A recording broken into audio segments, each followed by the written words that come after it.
Good morning students, you all are welcome to my YouTube channel. Students, हम लोग अपनी Python programming series में set topic कर रहे थे और लास्ट लेक्चर जो हमारा हुआ है उसमें मैंने आपको ये सिखाया कि आप यूजर इनपुट के थ्रू मतलब डायनेमिकली कैसे एक सेट में एंट्री करा सकते हो। और उसके लिए हमने सेट कंस्ट्रक्टर मेथड पढ़ा था जो सबसे इंपॉर्टेंट मेथड था कि कैसे आप कन्वर्ट कर सकते हो स्प्लिट करके। क्या कंसेप्ट रहता है, या तो इवैल या तो ये वाला मेथड। ठीक है, आज मैं आपको सिखाऊंगा ट्रैवर्सल ऑफ अ सेट। मतलब अगर आपको सेट को एलिमेंट बाय एलिमेंट चलाना है, आपने एक सेट बना लिया है और फिर उसमें से एक एक एलिमेंट को देखना है, तो आप कैसे देख सकते हो और कैसे कैसे क्वेश्चन बन सकते हैं ट्रैवर्सल पे। ठीक है, तो आज का टॉपिक जो होगा वो ट्रैवर्सल पे होगा। फिर इसके बाद मैं 2 लेक्चर्स लाऊंगा जिसमें मैं कोडिंग एक्सरसाइज कराऊंगा सेट की, और फिर उसके बाद हम सेट के मेथड करके finally set last data type को भी अपने पाइथन प्रोग्रामिंग के खत्म कर लेंगे। तो चलते हैं अब हम अपनी कोडिंग स्क्रीन पे।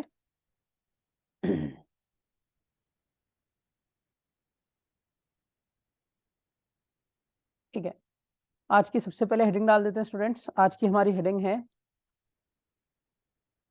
Traversal of a set.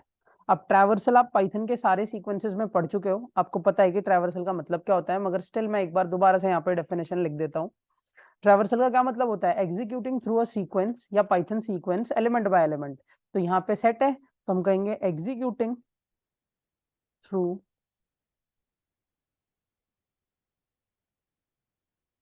Through a set element by element. ठीक है, जब हम एक सेट को एलिमेंट बाय एलिमेंट एक्सेस करते हैं तो ये क्या कहलाता है स्टूडेंट्स? ट्रैवर्सल। एक कोडिंग से हम ट्रैवर्सल को देखते हैं कि ट्रैवर्सल है क्या, उसके बाद फिर हम आगे बात करते हैं कि डायनेमिक एंट्री के साथ कैसे होगा, क्या प्रोसेस रहेगा। देखो स्टूडेंट्स, सबसे पहले मान लो मैंने आपको एक क्वेश्चन दिया, जिस क्वेश्चन में मैंने आपको बोला वैप टू एंटर अ सेट, वैप टू एंटर अ सेट। ठीक है, अब आपको एक सेट एंटर कराना है कंटेनिंग 5 नेम्स, जिसमें 5 क्या है स्टूडेंट्स? नेम्स हैं। And display it. अब इसमें मैंने सिंपली डिस्प्ले बोला है, इसमें मैंने सिंपली डिस्प्ले बोला है, तो आपको ट्रैवर्सल नहीं करना, सिर्फ एक सेट बनाना है और उसको डिस्प्ले कर देना है। क्या तरीका था? मैंने डायनेमिक एंट्री में सिखाया था कि कैसे आप एक सेट एंटर कर सकते हो।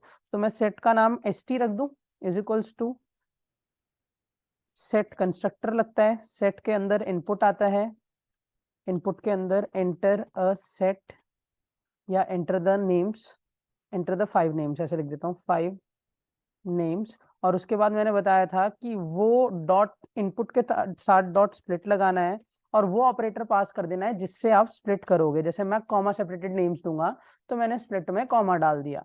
कैसे, अभी आप एग्जांपल देख लेना। और इसके बाद मैंने नीचे आके सिंपली कर दिया प्रिंट द सेट इज, और फिर st। स्टूडेंट, इधर मैंने ट्रैवर्सल नहीं किया, ये मैंने नॉर्मल एंट्री करी है और डिस्प्ले करा है। आपको दिखा देता हूँ एक बार कोड रन करके कि कैसे आउटपुट आ रहा है इसका।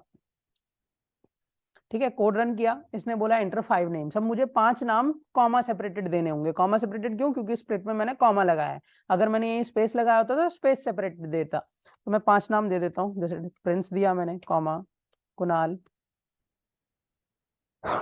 Amit, comma Rahul, comma Shivam. 5 नाम पास किए। जैसे ही मैंने एंटर प्रेस किया तो आप देखते हो द सेट इज, और 5 नाम अलग अलग सेट में स्टोर हो चुके। तो होप सभी को ये कंसेप्ट क्लियर हुआ कि सर एक सेट कैसे बनी स्टैटिक डायनेमिकली। ठीक, यहाँ ट्रैवर्सल नहीं हुआ। मान लो यही क्वेश्चन आता, मैं इसको कमेंट कर देता हूं। ठीक है, मान लो यही सेम क्वेश्चन होता, दैट इज क्वेश्चन है वैप to enter a set and display it line by line. Line by line या कह सकते हो कि element by element. Display enter a set of 5 names, इधर भी लिख देता हूँ of 5 names and display it line by line. तो स्टूडेंट, एंट्री का कोड तो मैं कॉपी कर लेता हूँ, कंट्रोल वी, और यहां से ये जो प्रिंट st1 किया ना, इसे हटा देता हूँ। क्यों? क्योंकि अब मुझे सेट एंट्री के बाद उसे कैसे दिखाना है? Element by element. अगर मेरी आप पाइथन प्रोग्रामिंग सीरीज को शुरू से फॉलो कर रहे हो, तो मैंने आपको डिक्शनरी का जब ट्रैवर्सल बताया था ना, तो मैंने आपको बोला था कि फॉर के इन डी लगता है डिक्शनरी में, जिसमें के में एक एक करके डिक्शनरी की सारी की आने लगती है, ऐसा होता है ना। ऐसे ही यहाँ पे भी भाई आपको अगर एक सेट का ट्रैवर्सल करना है तो पहले मैं लिख देता हूँ सेट ट्रैवर्सल इज, ट्रैवर्सल मतलब एलिमेंट बाय एलिमेंट डेटा अलग अलग लाइन में आएगा इज, और फिर उसके बाद आके एक लूप चलाता हूँ फॉर एलिमेंट के लिए ईएलई वेरिएबल बना लेता हूँ इन, आपकी सेट का नाम क्या है एसटी। अब आपके एसटी में मतलब सेट में एक एक जो जो एलिमेंट है वो एक एक करके ईएलई में आता रहेगा, और आप प्रिंट करते रहो स्टूडेंट्स ईएलई को, आपका कोड हो गया। देखो यही इतना सा लूप था सेट को ट्रैवर्स करने के लिए। सेट में जितने भी एलिमेंट है वो एक एक करके पहले, क्योंकि यहाँ पे देखो सेट लिख दिया ना मैंने एसटी, तो पहला एलिमेंट ईएलई में आएगा वो प्रिंट हो जाएगा, फिर लूप वापस घूमेगा, दूसरा एलिमेंट ईएलई में आएगा वो प्रिंट हो जाएगा, तीसरा एलिमेंट ईएलई में आएगा। ठीक, और ये ट्रैवर्सल मैंने डिक्शनरी में भी बता रखा है, एग्जैक्ट सेम उसी जैसा ट्रैवर्सल है। अगर मेरी पाइथन सीरीज आप देख रहे हो तो आपको ये ट्रैवर्सल में कोई डाउट नहीं होगा। ठीक है, रन करता हूँ एक बार कोड को, फिर से बोलता है एंटर द 5 नेम्स, मैं फिर वही 5 नाम डाल देता हूँ, Prince, comma Kunal, comma Rahul, comma Amit, comma Shivam, enter press करता हूँ। ये देखो पांचों नाम आए मगर अलग अलग लाइन में आए। अब सर ये बच्चे को डाउट आ सकता है, सर पहला नाम तो आपने प्रिंस डाला था, दूसरा नाम कुणाल, ये तो उल्टा दे रहा है, पहला नाम राहुल दे रहा है। तो भाई मैं शुरू में ही आपको बता चुका हूँ कि सेट एक अनऑर्डर्ड कलेक्शन ऑफ डेटा है, यहाँ पे डेटा का कोई सीक्वेंस नहीं है, कोई भी कहीं भी सेट हो जाता है और कोई भी कहीं से भी डिस्प्ले होता है। क्लियर हुई बात स्टूडेंट्स? ठीक, तो ये था आपका element by element traversal of a list. ठीक, अब मैं इस पे ना एक कोडिंग सीरीज बनाऊंगा जिसमें मैं काफी सारे सेट के ट्रैवर्सल के क्वेश्चन रखूंगा, बट एक क्वेश्चन आपको अभी और दिखा देता हूं, जैसे कि you have to enter a set of 5 elements and display all the even elements from the set। ठीक है स्टूडेंट्स, अब मैं क्या करूंगा, इस क्वेश्चन को ना थोड़ा ध्यान से देखना। मैं लिखता हूं सेट इनपुट और यहां लिखता हूं एंटर 5 नंबर्स। ठीक है, डॉट स्प्लिट, और फिर बंदे को कॉमा सेपरेटेड 5 नंबर डालने पड़ेंगे। उसके बाद प्रिंट करता हूं the even numbers are, even numbers are, और फिर वही लूप चलाता हूँ फॉर ईएलई इन एसटी। और फिर भाई इवन की कंडीशन क्या सर, ईएलई में आपने बताया था एक एक एलिमेंट आने लगेगा तो पांचों में एक एक नंबर आने लगेगा। अब हम इवन की कंडीशन लगा देते हैं जो आपने हमें सिखाई है कि ईएलई 2 से डिवाइड होकर रिमाइंडर 0 दे देंगे तो प्रिंट ईएलई। तो लॉजिकली ये कोड क्या होना चाहिए, ठीक होना चाहिए, है ना। आपके हिसाब से कोड, भाई आपने सर 5 नंबर एंटर कराए, ईएलई में आपने हमें बताया कि सेट का एक एक एलिमेंट आता रहेगा, क्योंकि यहाँ सेट लिखा है तो ये लूप एक एक करके उस एलिमेंट पे ट्रैवर्स करेगा। अब जैसे पहला नंबर आता है, हमने उसे 2 से डिवाइड करके देख लिया, अगर वो 0 है तो वो प्रिंट हो जाएगा क्योंकि वो इवन है, वरना नहीं होगा। मगर क्या ये कोड चलेगा, एक बार मैं रन करके दिखाता हूँ कि ये कोड चल भी रहा है या नहीं। आपके हिसाब से लॉजिक ठीक है कि वही काम तो किया है हमने, मगर हम रन करते हैं जरा। इसने बोला 5 नंबर डालो, मैं कॉमा सेपरेटेड 67 डालता हूँ, ऑड नंबर है नहीं प्रिंट होना चाहिए, 24 इवन है प्रिंट हो जाना चाहिए, 90 इवन है प्रिंट हो जाना चाहिए, 21 नहीं प्रिंट होना चाहिए, 77 नहीं प्रिंट होना चाहिए। एंटर प्रेस करूं, लॉजिकली हमारा लॉजिक बिल्कुल ठीक है, मगर ये कोड आपको एरर दे देगा स्टूडेंट्स। क्यों एरर देगा, मैं आपको रीजन बताता हूं। आपने क्या इनपुट कराते वक्त कहीं भी डिफाइन करा है कि जो आप नंबर डाल रहे हो वो इंटीजर ही है?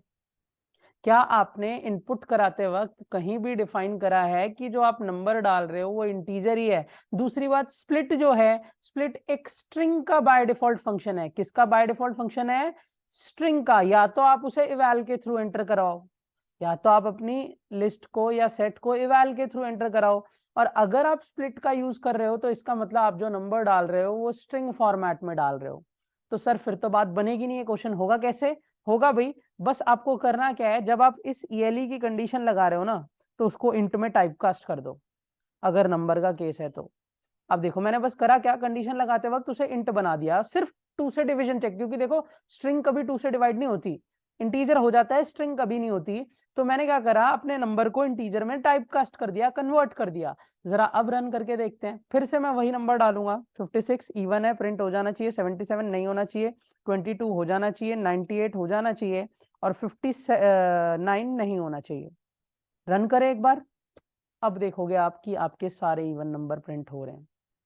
तो होप सभी को क्लियर हुआ कि क्या प्रॉब्लम थी इधर, क्यों एरर आया था और क्या उसका सॉल्यूशन था। इसलिए मैंने स्टूडेंट बोला ना कि एक कोडिंग सीरीज बना दूंगा। ठीक, उस कोडिंग सीरीज में आपको हर तरीके के क्वेश्चन मिल जाएंगे, समझ आ जाएगा कि क्या कोडिंग चल रही है, क्या है, क्या कंसेप्ट है सेट का।